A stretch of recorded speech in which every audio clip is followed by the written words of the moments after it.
Welcome to the axial skeleton. Looking at the cranium from the lateral view, we have the frontal, the two parietal bones, the two occipital bones, the two temporal bones, the sphenoid, and we have here the external occipital protuberance, which is here, or as you can see is here. And we have the knuckle ligament is inserted through and attached to the occipital protuberance. Then we have the temporomandibular joint, which is created by the mastoid process and the styloid processes. And this here is the mandibular joint. And we have the coronoid process here. Then we have the squamous portion, which is made up of the entire temporal lobe coming down through here. And we have the external acoustic meatus, which is here. And we also have the petrous portion, which is the temporal bone and includes the external auditory meatus and the middle and inner ear. Then we have the cranial nerves, number 7 and 8, which pass through the internal acoustic meatus inside. Next we have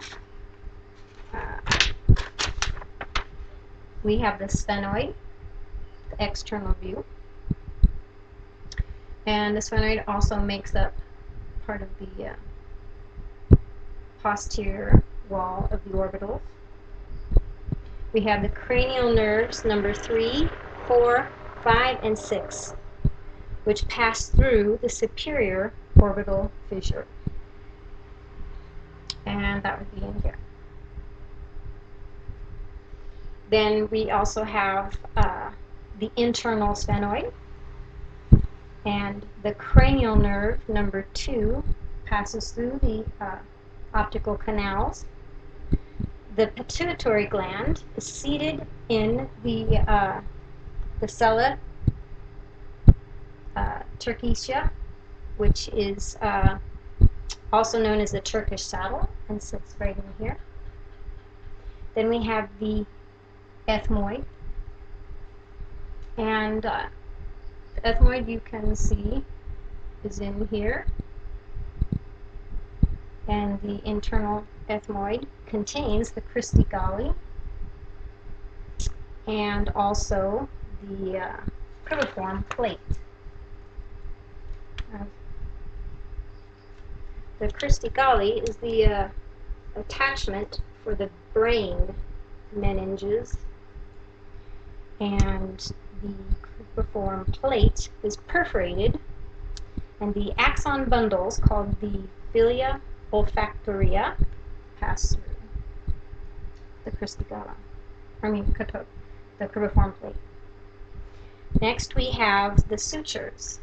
So we have the sagittal suture, which runs from the parietal, the top of the frontal between the two parietal. We have the lambdoid, which runs and connects the temporal, occipital, and the parietal bones. We have the squamous suture, which then connects the parietal, temporal, occipital, and sphenoid bones. Then we have the coronous suture, which connects the frontal to the two parietal bones. Next we move on to the facial, and we have the maxilla, which is here in the purple, and we also have the nasal bones, located here in blue. Then we have the lacrimal bone. The lacrimal bone is in green and supplies the tear ducts.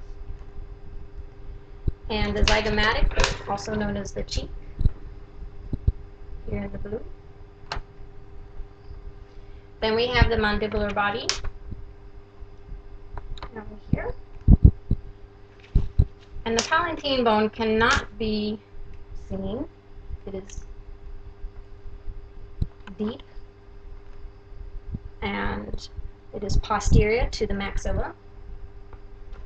Then we also have the vomer, which is not able to be viewed. And the vomer is superior to the palatine, and the palatine runs behind or posterior to the maxilla.